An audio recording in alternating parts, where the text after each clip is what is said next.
Okay. So I just want to kind of take a bird's eye view look at different climates and how they're classified.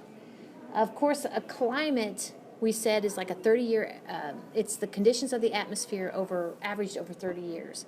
And climates are for a general region. It's not like for a specific longitude and latitudes for a general region.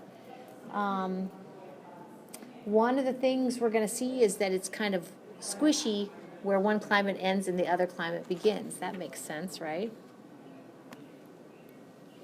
So your textbook uses the Köppen system, basically a modified version of the Köppen system.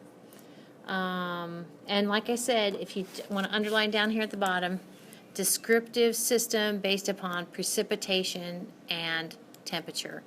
The earlier one actually kind of threw in vegetation, which makes sense because vegetation responds to precipitation and temperature. So I think it all works.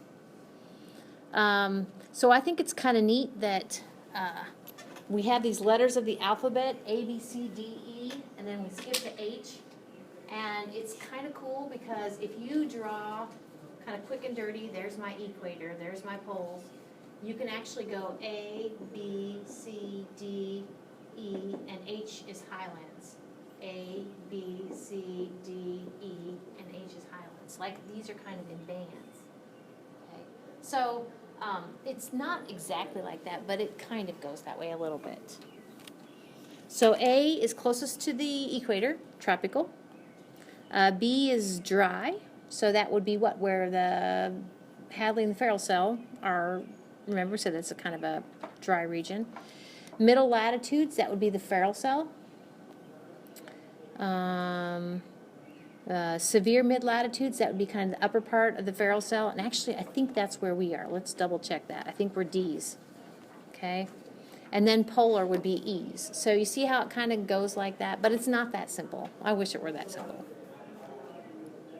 So H's are kind of a mixed bag, highlands. Okay, so what makes it complicated, you're going to see a table here from your textbook, is that you basically take these A through, what did I say, E, and add kind of subcategories. Okay. So, oh my goodness, that's hard to read. But here you see A, B, C, D, and E, no H. But you can actually kind of get a sense for A has 4 subcategories, B has 4, you know, C has 4, D has 4. Actually, it's more than just 4 because you can have multiple combinations of that. So this is where I said it's kind of fuzzy to tell where climate A and climate B, one starts and one ends. But like the slide says, you might imagine throughout the year there's kind of that zone of uncertainty.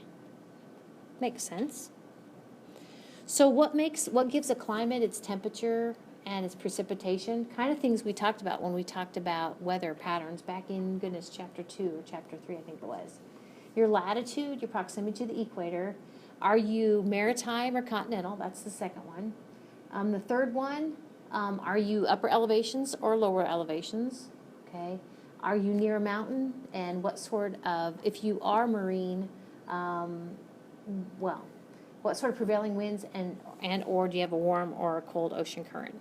Okay. So let's see. I'm thinking DFA. I'm kind of thinking, if I remember it right. Does it look like DFA kind of? So DFA, that would be, I can't read that. But it's for sure it's the D is the severe mid-latitude. I was going to make that your extra credit question, but I decided not to. Okay, so that's it.